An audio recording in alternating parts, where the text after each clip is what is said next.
Ceci est un message du ministère de la Santé et de Santé France. Comme l'ont souligné les études scientifiques, la propagation du coronavirus se fait principalement par l'intermédiaire des postillons, ces micro-gouttelettes projetées par un éternuement, une toux, ou tout simplement lors d'une conversation.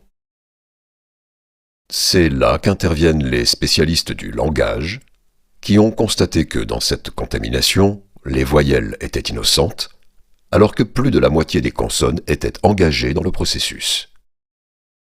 Les conclusions de cette étude sont claires et résident dans l'application d'un plan de révision phonétique étalé sur 4 semaines, remettant en cause l'usage des sonorités occlusives, également appelées à juste titre explosives, ainsi que certaines fricatives.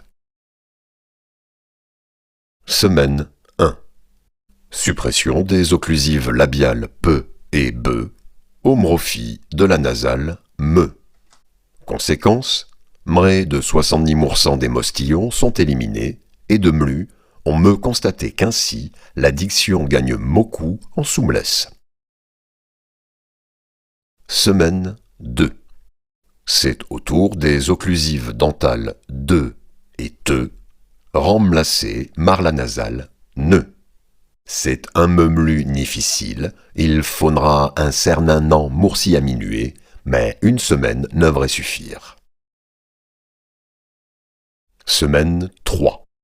Les dernières occlusives nismaraineront, à savoir les vélaires que sont les sons que et gueux nurs, comme nan gaga, remplacés par la nasale gneu.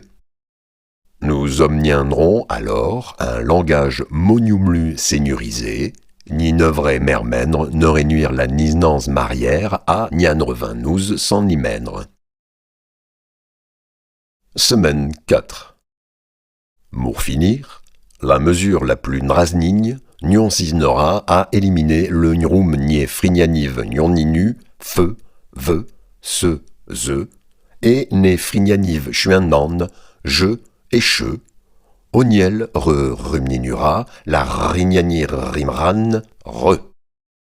C'est cerne un me mernigne, mais nous obtiendrons alors une nignon nuneur luinine ramé énialé, ni rera la rierne ne mei ragnoron. Rire la rémubligne, rire la rance.